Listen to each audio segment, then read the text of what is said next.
Rescue workers in the Bangladeshi capital Dhaka are continuing to hunt for survivors trapped in the wreckage of the 8-storey building which collapsed in the morning rush hour. Doctors say they simply can't cope with the sheer number of casualties.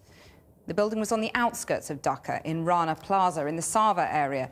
It housed several clothing factories, one of hundreds in a country that is the world's second biggest exporter of garments. And some of the companies importing those clothes from those factories include British high street names such as Primark. Our Asia correspondent John Sparks reports.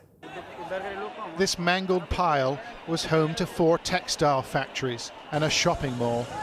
But at 8:30 this morning, the structure began to shake. Pillars snapped, the floors collapsed, and the world went dark, said one. It's thought there were 2,000 people inside at the time. A huge crowd gathered in this suburb of the Bangladeshi capital, Dhaka, as workers used rolls of fabric to make their escape. Others pitched in, searching for survivors, working together to carry them out. Many simply waited and prayed for their loved ones. My wife went to work this morning and I've been looking for her, but I can't find her anywhere.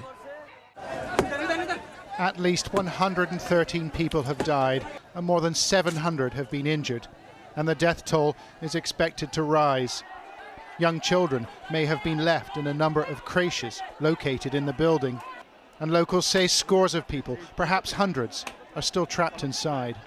I went into the building. I saw a lot of people stuck inside. I rescued some, but many can't get out.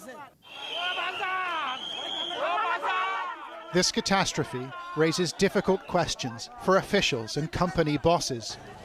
Locals say cracks appeared in the building yesterday. It was even reported on television stations. But the factory supervisors said it was safe to work.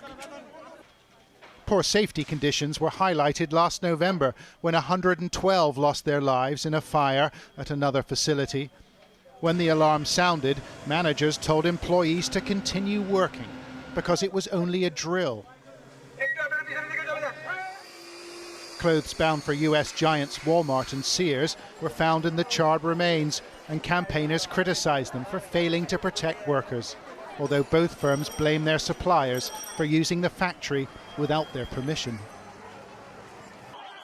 Today's disaster is unlikely to slow a booming industry, which thrives on the world's lowest labor costs.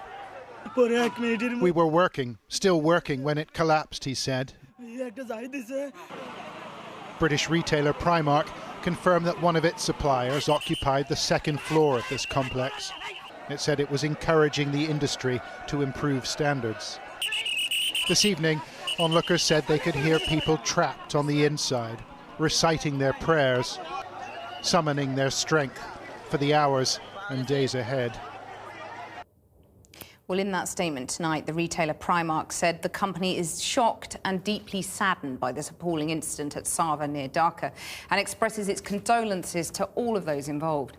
Primark has been engaged for several years with NGOs and other retailers to review the Bangladeshi industry's approach to factory standards. Primark will push for this review to also include building integrity.